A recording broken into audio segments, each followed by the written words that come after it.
Témoignage d'un prisonnier de Jésus-Christ, partie 3. Un jour pendant que j'étais à la maison, un de mes frères vint me rendre visite, il n'avait qu'une sandale au pied, je lui dis mais pourquoi tu te promènes avec une seule sandale, où est l'autre sandale?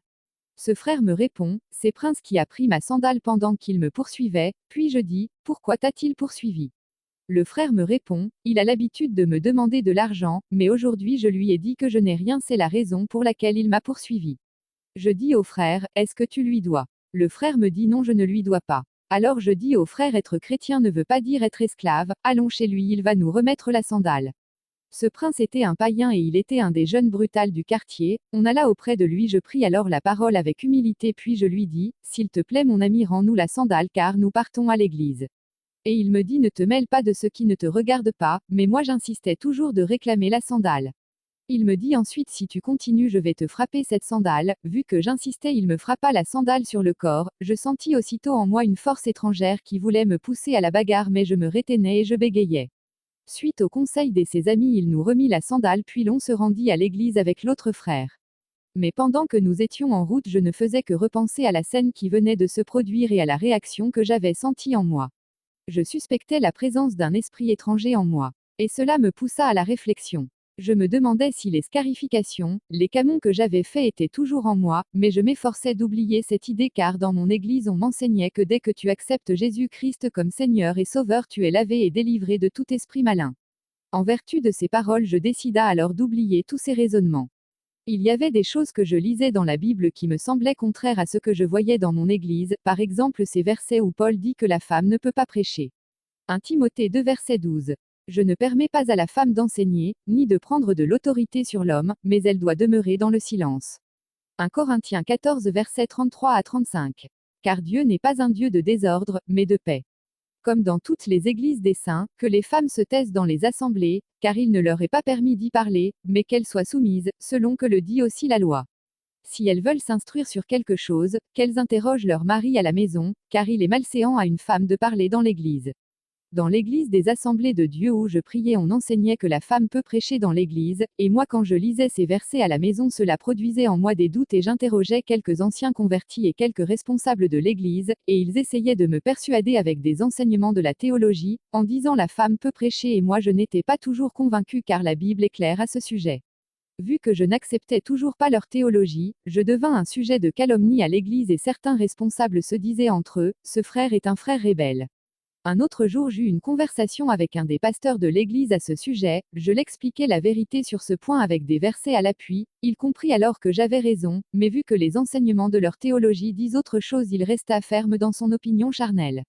Il y a aujourd'hui beaucoup de gens qui remplacent la vérité biblique par des enseignements théologiques et philosophiques, mais l'apôtre Pierre nous a parlé d'eux dans 2 Pierre 3 verset 15.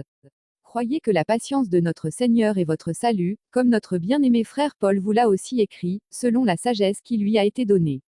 C'est ce qu'il fait dans toutes les lettres, où il parle de ces choses, dans lesquelles il y a des points difficiles à comprendre, dont les personnes ignorantes et mal affermies tordent le sens, comme celui des autres Écritures, pour leur propre ruine. L'apôtre Pierre dit ici que les personnes mal affermies tordent le sens des enseignements des lettres de l'apôtre Paul. C'est ce qui continue de se passer aujourd'hui dans les églises. Lorsque l'apôtre Paul interdit à la femme d'enseigner dans les assemblées des saints comme le dit aussi la loi, vous vous dites autre chose d'après votre théologie et vos instituts bibliques. Vous permettez aux femmes d'enseigner, ces femmes qui sont à l'image de Jézabel, avec leur maquillage, leur vernis et leurs cheveux artificiels et qui s'habillent en pantalon et en collant, exposant ainsi la forme de leur corps et attirant les hommes à les convoiter et à commettre l'acte sexuel avec elles dans leur cœur.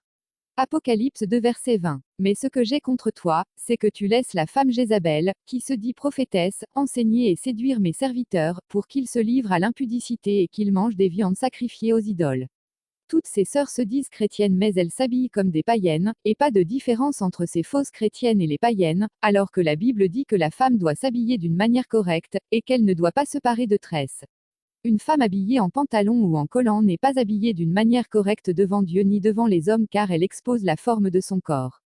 Et une femme qui porte une robe ou une jupe qui serre son corps et laisse ses mollets et ses cuisses dehors est en abomination devant Dieu. 1 Timothée 2 verset 9. Je veux aussi que les femmes, vêtues d'une manière décente, avec pudeur et modestie, ne se parent ni de tresses, ni d'or, ni de perles, ni d'habits somptueux. Se parer qui signifie se orner de tresses, ni d'or, des chaînettes, des bijoux, des boucles d'oreilles et des perles. Mais aujourd'hui on prétend être chrétienne et on ajoute des cheveux artificiels sur la tête, des tissages, des vrais cheveux, des mèches, des échardes et autres, on se maquille avec de rouge à lèvres, des tirets, on utilise des laits de beauté hydratants et éclaircissants avec de l'hydroquinone et on est à la mode comme le monde, vous soi-disant sœurs en Christ et toutes ces soi-disant femmes de pasteurs et mamans pasteurs. Vous prenez soin de la chair, et vous embellissez votre corps alors que la Bible dit que nous devons crucifier la chair et que nous ne devons pas prendre soin de la chair. Romains 13 verset 14. Mais revêtez-vous du Seigneur Jésus-Christ, et n'ayez pas soin de la chair pour en satisfaire les convoitises. Avez-vous entendu cela, très chère sœur en Christ? Il est très difficile pour une femme d'être sauvée qu'à un homme. Vous avez des boucles d'oreilles et des perles comme les femmes du monde, et toutes ces stars du monde et vous prétendez avoir le Saint-Esprit parce que vous parlez en langue, et prophétisez, c'est de la séduction. Vous êtes habité par des esprits de sirènes, toutes les femmes qui utilisent tous ces accessoires de beauté et ces cheveux artificiels, vous êtes habité par des esprits de sirènes, et vous représentez la sirène. Si vous ne renoncez pas à tous ces styles du monde, vous irez en enfer, car une femme à l'image de la sirène n'entrera jamais dans le paradis de Dieu. 1 Pierre 3 verset 3. Ayez, non cette parure extérieure qui consiste dans les cheveux tressés, les ornements d'or, ou les habits qu'on revêt. N'avez-vous jamais lu dans la Bible que celui ou celle qui veut suivre Jésus-Christ doit renoncer à elle-même et au monde? Marc 8 verset 34. Puis, ayant appelé la foule avec ses disciples, il leur dit, si quelqu'un veut venir après moi, qu'il renonce à lui-même, qu'il se charge de sa croix, et qu'il n'entrera chez elle rien de souillé, ni personne qui se livre à l'abomination et au mensonge, il n'entrera que ceux qui sont écrits dans le livre de vie de l'agneau. L'heure est venue pour vous de renoncer à l'apparence païenne, très chère sœur en Christ, car ces faux pasteurs qui ne veulent pas vous dire la vérité sur votre habillement et votre style, vous conduisent droit en enfer. Vous dites dans mon église on n'interdit pas de se maquiller et toutes ces autres choses, mais que dit la Bible, car Dieu vous jugera par la Bible et non par la parole d'une église ou d'un pasteur. L'heure arrive où Dieu va châtier toutes les femmes qui s'habillent d'une manière étrangère et païenne et qui portent des collants, des pantalons et des vêtements qui exposent la forme de leur corps. Sophonie 1 verset 8. Au jour du sacrifice de l'Éternel, je châtierai les princes et les fils du roi, et tous ceux qui portent des vêtements étrangers. Dieu vous jugera même à propos de vos sous-vêtements femmes. Une chrétienne n'est pas tenue de porter des slipstrings. Ces slipstrings sont des slips des prostituées et une fille de Dieu ne doit pas porter des slips des prostituées, car ces slips incitent à la fornication et à la débauche. Je parle de toutes ces choses car l'heure de la vérité a sonné. Vous dites qu'est-ce que le slip a à voir avec Dieu? N'avez-vous jamais lu dans la Bible que nous devons offrir tout notre corps comme sacrifice à Dieu? Vous dites que Dieu regarde seulement le cœur. Êtes-vous devenu illettré et sans intelligence? Ou faites-vous semblant de ne pas comprendre? Dans Romains chapitre 12 le verset 1 la Bible dit. Romains 12 verset 1. Je vous exhorte donc, frères, par les compassions de Dieu, à offrir vos corps comme un sacrifice vivant, saint, agréable à Dieu, ce qui sera de votre part un culte raisonnable. Ici on nous demande d'offrir nos corps à Dieu comme sacrifice, il s'agit du corps et non du cœur et vous vous laissez tromper par des faux raisonnements en disant, Dieu ne regarde que le cœur et non le corps ou l'extérieur. Montrez-moi quelque part dans la Bible où on nous dit que Dieu ne regarde que le cœur. N'avez-vous jamais lu que notre corps est le temple du Saint-Esprit? 1 Corinthiens 6 verset 19. Ne savez-vous pas que votre corps est le temple du Saint-Esprit qui est en vous que vous avez reçu de Dieu, et que vous ne vous appartenez point à vous-même? Ici encore, on nous parle du corps et non du cœur. Si vous voulez aller au ciel, la décision vous revient, chers auditeurs. Dieu veut que tout ce qui est à nous puisse lui appartenir. Tout notre être doit appartenir à Dieu et être dirigé par Dieu. 1 Thessaloniciens 5 verset 23. Que le Dieu de paix vous sanctifie lui-même tout entier, et que tout votre être, l'esprit, l'âme et le corps, soient conservés irrépréhensibles, lors de l'avènement de notre Seigneur Jésus-Christ. Dans ce verset la Bible nous parle encore du corps, car Dieu veut que nous lui appartenons entièrement. Si vous voulez aller au ciel vous devez vous soumettre entièrement à la volonté de Dieu, mais si vous décidez d'aller en enfer faites tout ce que vous voulez et marchez selon votre cœur mais n'oubliez pas que Dieu vous appellera en jugement. Vous pourrez dire que ce message ne vous concerne pas. Mais sachez-le qu'on ne se moque pas de Dieu et Dieu sait que vous avez écouté la vérité et si vous décidez de la rejeter vous serez jugé par cette vérité. Jean 12 verset 48. Celui qui me rejette et qui ne reçoit pas mes paroles à son juge, la parole que j'ai annoncée, il le jugera au dernier jour. Jean 15 verset 22. Si je n'étais pas venu et que je ne leur eusse point parlé, ils n'auraient pas de péché, mais maintenant ils n'ont aucune excuse de leur péché. Sophonie 1 verset 8. Au jour du sacrifice de l'Éternel, je châtierai les princes et les fils du roi, et tous ceux qui portent des vêtements étrangers. Vous qui portez des vêtements étrangers et des vêtements à la mode païenne vous serez châtiés par Dieu. Répentez-vous, vous chers prédicateurs, vous devenez hommes de Dieu après des longues études dans vos instituts bibliques alors que l'apôtre Paul dit l'évangile que j'ai prêché je ne l'ai pas appris d'un homme. Galates 1 versets 11 à 12. Je vous déclare, frères, que l'évangile qui a été annoncé par moi n'est pas de l'homme. Car je ne l'ai ni reçu ni appris d'un homme, mais par une révélation de Jésus-Christ. La parole de Dieu ne se reçoit pas dans les instructions mais dans la révélation par le Saint-Esprit comme Jésus l'a aussi dit dans Jean 16 verset 13. Quand le Consolateur sera venu, l'Esprit de vérité, il vous conduira dans toute la vérité, car il ne parlera pas de lui-même, mais il dira tout ce qu'il aura entendu, et il vous annoncera les choses à venir. Et Paul dit encore dans Galates 1 verset 15 à 16. Mais, lorsqu'il plut à celui qui m'avait mis à part dès le sein de ma mère, et qui m'a appelé par sa grâce, de révéler en moi son Fils, afin que je l'annonçasse parmi les païens, aussitôt, je ne consultais ni la chair ni le sang. Paul n'a consulté ni la chair ni le sang, ni même la théologie, ni la connaissance humaine mais il fut conduit par la révélation. Je le dis et je le répète, vous n'êtes pas obligés de croire en tout ce que je dis ici car si ce n'était que de moi-même je ne témoignerais pas. Mais si je le fais c'est pour sauver ma peau devant Dieu et avoir une conscience tranquille. Ézéchiel 33 verset 7. Et toi, fils de l'homme, je t'ai établi comme sentinelle sur la maison d'Israël. Tu dois écouter la parole qui sort de ma bouche, et les avertir de ma part. Après avoir écouté ce témoignage, la décision vous revient. Vous allez dans des instituts bibliques pour devenir des grands prédicateurs selon le monde et non selon Dieu, car la sagesse des hommes est une folie devant Dieu. Pendant vos prédications, vous étalez tout ce que vous allez dire sur une feuille et c'est ce que vous appelez prêcher par le Saint-Esprit, c'est la raison pour laquelle le Seigneur ne confirme pas vos prédications charnelles et intellectuelles par des signes et des miracles comme il le faisait avec des vrais hommes de Dieu de la Bible. Hébreux 2 verset 4. Dieu appuyant leur témoignage par des signes, des prodiges, et divers miracles, et par les dons du Saint-Esprit distribués selon sa volonté. Et l'apôtre Paul dit encore dans 1 Corinthiens 2 verset 4. Et ma parole et ma prédication ne reposaient pas sur les discours persuasifs de la sagesse, mais sur une démonstration d'esprit et de puissance. Vous voyez, l'apôtre Paul dit que la prédication ne doit pas reposer sur les discours de la sagesse, mais aujourd'hui des pasteurs font des discours convaincants pour attirer des fidèles et convaincre des gens. Et tout ça c'est quoi? C'est de la politique. Leurs prédications sont comme des discours des ministres de ce monde. Ils vous disent, Jésus-Christ avait guéri des malades, Jésus-Christ délivre, Paul avait fait ceci et cela mais eux-mêmes ne font absolument rien pendant leur culte et vous dites que Dieu est avec eux. Vous êtes des aveugles qui suivent des aveugles et vous vous dirigez droit vers l'enfer. Luc 6 verset 39. Il leur dit aussi cette parabole, un aveugle peut-il conduire un aveugle? Ne tomberont-ils pas tous deux dans une fosse? La politique est entrée dans vos églises, ils vous font des promesses dans leurs prédications mais pas d'accomplissement. On vient à l'église malade et on rentre à la maison malade. Sortez du milieu d'eux car Dieu n'est pas là. On est censé voir Dieu agir par des signes et des miracles au milieu de vous pendant les cultes si c'est réellement lui qui vous a mandaté. Ce n'est pas Jésus-Christ qui est incapable mais le problème est que, vous suivez ce que lui il n'a même pas appelé, ils se sont fait eux-mêmes prédicateurs de l'évangile en allant dans des instituts bibliques. Et vous avez foi en eux parce qu'ils prêchent avec intelligence et beaucoup de versets bibliques. Mais Paul dit dans 1 Corinthiens 2 verset 5. Afin que votre foi fût fondée, non sur la sagesse des hommes, mais sur la puissance de Dieu.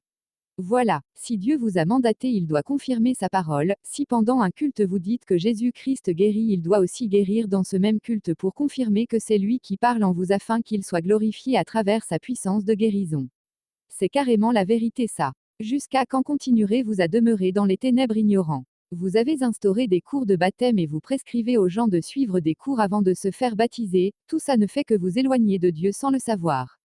Vous donnez aux gens des cartes de baptême et des certificats de baptême, vous compliquez le salut en établissant vos propres systèmes. Vous dites que raconte-t-il? Mais je vous dis que c'est ces petites choses qui vous éloignent de Dieu car la Bible dit que celui qui est infidèle dans les petites choses l'est aussi dans des grandes choses. Luc 16 verset 10. Celui qui est fidèle dans les moindres choses l'est aussi dans les grandes, et celui qui est injuste dans les moindres choses l'est aussi dans les grandes. Ecclésiaste 7 verset 29. Seulement, voici ce que j'ai trouvé, c'est que Dieu a fait les hommes droits, mais ils ont cherché beaucoup de détours. Le salut de Dieu n'est pas compliqué mais vous l'avez compliqué, raison pour laquelle vous n'avez pas cette communion parfaite avec Dieu comme les croyants de la Bible.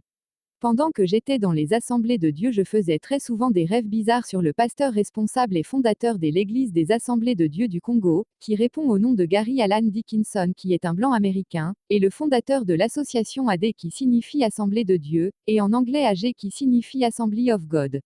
Une fois je fis un rêve et dans ce rêve nous étions devant l'église et on entrait dans le temple et soudain je vis une porte devant moi et je me dirigea droit devant moi pour franchir cette porte, et une fois que j'ai franchi cette porte je vis alors le pasteur avec un petit cercueil et des linges rouges et dès qu'il me vit il me hurla dessus en disant, que fais-tu ici, sors d'ici. Je courus dehors puis il vint dehors et dit à un frère va m'acheter une gilette et il me disait attends tu vas voir ce que je vais te faire. J'eus peur puis je m'enfuis de cet endroit. Très souvent je faisais des rêves bizarres sur lui, je décida alors de le raconter au frère qui m'avait emmené à cette église. Après lui avoir dit que je faisais des rêves bizarres sur le pasteur il me dit, mon frère tu sais je ne te cacherai pas tu sais moi aussi je fais souvent des rêves bizarres sur ce pasteur. Puis il me dit qu'il y avait des gens qui avaient prophétisé dans le passé, qu'il y avait des choses des ténèbres qu'on avait enterrées devant la porte principale de l'église locale des Assemblées de Dieu du Congo de l'aéroport, et très souvent il y avait des rumeurs sur cette église, beaucoup de gens témoignaient que ces pasteurs étaient dans l'occultisme et la franc-maçonnerie. Je compris alors que c'était vrai puisque je faisais souvent des rêves qui se réalisaient vu que je faisais des mauvais rêves sur le pasteur fondateur de l'association AD qui signifie Assemblée de Dieu. Ensuite ce frère me dit, frère, nous allons jeûner demain et demander à Dieu de nous révéler si réellement ce pasteur est dans l'occultisme. Et ce même soir j'eus encore un autre rêve sur le pasteur Gary Dickinson, le mari de maman Janice. Dans ce rêve ce pasteur était dans une chambre en train d'invoquer, et moi je le guettais à travers une fenêtre, et soudain je fis un faux pas, et après avoir entendu ce faux pas il se mit à me poursuivre mais il ne put me rattraper. Puis le lendemain matin je me rendis chez le frère qui m'avait prêché l'évangile et je lui expliqua mon rêve, il me dit frère, ceci est un message clair venant de Dieu. C'est comme si Dieu nous disait ça ne sert pas de jeûner voici toute la vérité. Malgré que Dieu nous montrait toutes ces choses, on continuait toujours de prier dans cette église. Mais bien-aimés si vous êtes dans cet état sortez du milieu d'eux afin de ne pas participer à leur abomination car quel rapport y a-t-il entre les ténèbres et la lumière 2 Corinthiens 6 versets 14 à 17. Ne vous mettez pas avec les infidèles sous un joug étranger. Car quel rapport y a-t-il entre la justice et l'iniquité? Ou qu'y a-t-il de commun entre la lumière et les ténèbres?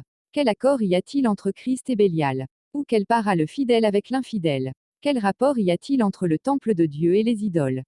Car nous sommes le temple du Dieu vivant, comme Dieu l'a dit, j'habiterai et je marcherai au milieu d'eux, je serai leur Dieu, et ils seront mon peuple. C'est pourquoi, sortez du milieu d'eux, et séparez-vous, dit le Seigneur, ne touchez pas à ce qui est impur, et je vous accueillerai. Lorsque vous faites des mauvais rêves sur votre conducteur spirituel et que cela se répète plusieurs fois, ne négligez pas mais prenez conscience car Dieu parle d'une manière tantôt d'une autre. Ne demeurez pas dans ces églises du diable en vous trompant par des faux raisonnements, et ne vous dites pas, eh bien si ce pasteur est dans la magie c'est son problème moi je viens pour prier mon Dieu. Peut-on trouver Dieu dans le temple de Satan? Ou peut-on trouver de l'eau propre dans un robinet sale? Non, je ne crois pas. Et vous qui prenez le risque de demeurer dans une église où vous êtes conscient que le pasteur est un occultiste ou un impudique vous êtes coupable devant Dieu et vous aurez le même sort que ces soi-disant prédicateurs. À la maison du pasteur Gary Dickinson il y avait des signes de franc-maçonnerie, un signe de losange au sommet de sa maison et des croix sur le mur à l'entrée de sa parcelle. Il y avait également ce signe de losange sur le sommet du bâtiment de l'Ibad, Ibad qui signifie Institut biblique des Assemblées de Dieu. Le bâtiment de cette église des Assemblées de Dieu du Congo de l'aéroport de Pointe-Noire a une forme triangulaire qui représente la pyramide et l'œil du savoir au sommet. À l'entrée de cette église il y a une croix au sommet et tous ces signes sont sataniques. Car Jésus-Christ n'est plus sur la croix mais il est assis à la droite du Dieu Tout-Puissant, et partout où on utilise des signes de croix c'est la marque de l'Antichrist. J'ai gardé toutes ces révélations secrètes jusqu'à ce jour mais le Seigneur m'a demandé de tout exposer afin d'avertir son peuple car il n'y a rien de caché qui ne doit être découvert. Matthieu 10 versets 26 à 27. Ne les craignez donc point, car il n'y a rien de caché qui ne doive être découvert, ni de secret qui ne doive être connu. Ce que je vous dis dans les ténèbres, dites-le en plein jour, et ce qui vous est dit à l'oreille, prêchez-le sur les toits. Lorsque Dieu vous montre quelque chose de caché, vous devez le proclamer afin de sauver ceux qui sont en danger. Ne retenez jamais la vérité captive même si cela doit vous coûter la vie, car nous sommes nés pour mourir et c'est une gloire de mourir pour le Seigneur. Romains 1 verset 18. La colère de Dieu se révèle du ciel contre toute impiété et toute injustice des hommes qui retiennent injustement la vérité captive. Prêchez la vérité et si Dieu vous demande de démasquer, faites-le, et s'il s'agit de citer les noms, citez-les, dans un seul but sauver les âmes perdues. Ne caressez pas le mal, ne démasquez pas en parabole mais faites-le ouvertement et ne craignez pas la justice de ce monde car nous sommes d'en haut et notre juge suprême est au-dessus de tout. Ces faux prédicateurs n'ont pas peur de se cacher derrière le nom de Jésus-Christ et vous avez peur de citer leur nom en public pour vos intérêts personnels, vous faites honte à Dieu. Éphésiens 5 versets 11 à 12. Et ne prenez point part aux œuvres infructueuses des ténèbres, mais plutôt condamnez-les. Car il est honteux de dire ce qu'ils font en secret. Matthieu 10 verset 28. Ne craignez pas ceux qui tuent le corps et qui ne peuvent tuer l'âme, craignez plutôt celui qui peut faire périr l'âme et le corps dans la géhenne. Marc 13 verset 9. Prenez garde à vous-même. On vous livrera aux tribunaux, et vous serez battus de verges dans les synagogues, vous comparaîtrez devant des gouverneurs et devant des rois, à cause de moi, pour leur servir de témoignage. 2 Corinthiens 11 versets 24 à 25. 5 fois j'ai reçu des Juifs 40 coups moins 1, 3 fois j'ai été battu de verges, une fois j'ai été lapidé, 3 fois j'ai fait naufrage, j'ai passé un jour et une nuit dans l'abîme. Je témoigne toutes ces choses car j'ai moi-même été parmi eux, croyant être dans le troupeau du Seigneur, mais je n'étais qu'une brebis égarée au milieu des loups ravisseurs déguisés en prédicateurs de la justice.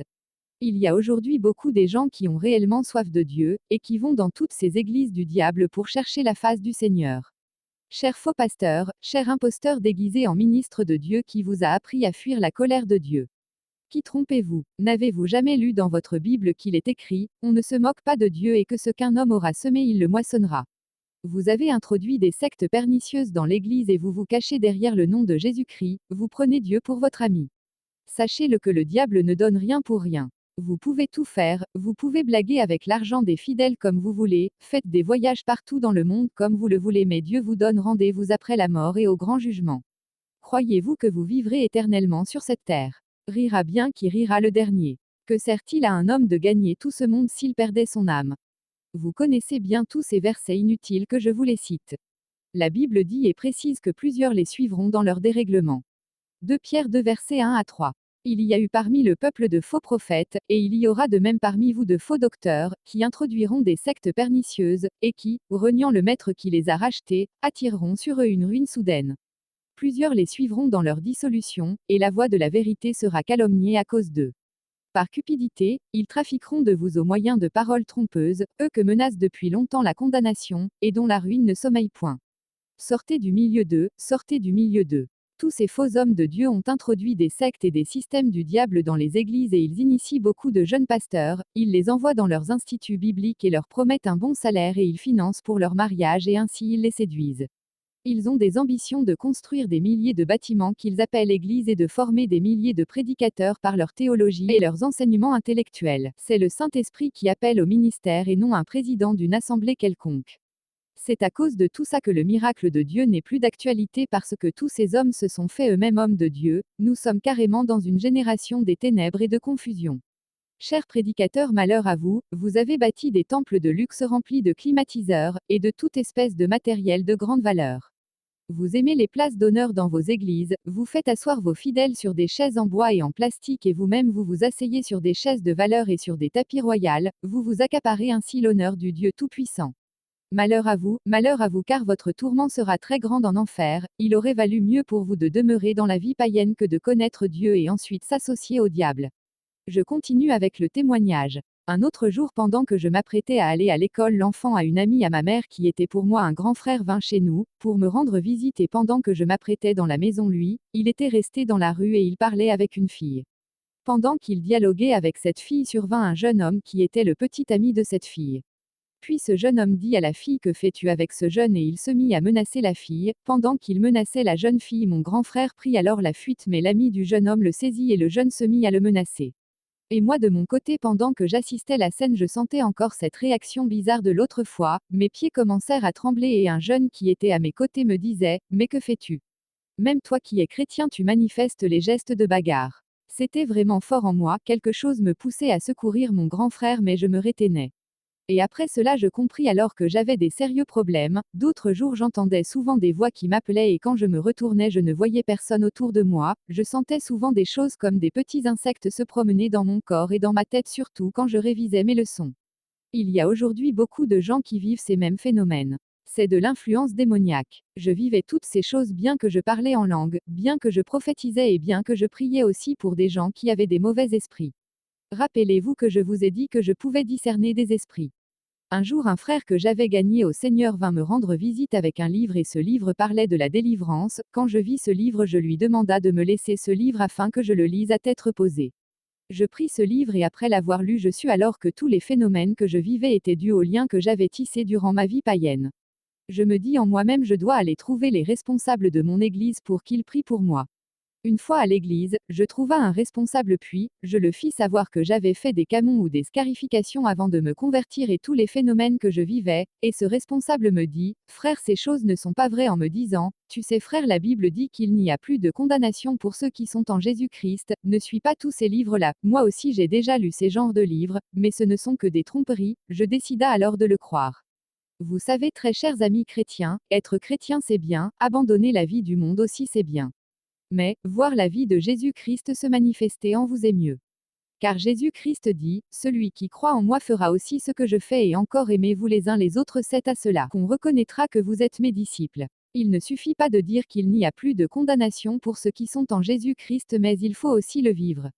Si vous vivez toujours dans l'échec, les difficultés, les hauts et des bas, ne voyez-vous pas que votre foi est sans œuvre? Vous confessez autre chose et vous vivez autre chose, c'est la confusion.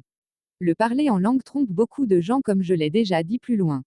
Vu que je voyais toujours les mêmes phénomènes agir en moi et que personne ne voulait prier pour moi, je décida alors de pratiquer l'autodélivrance.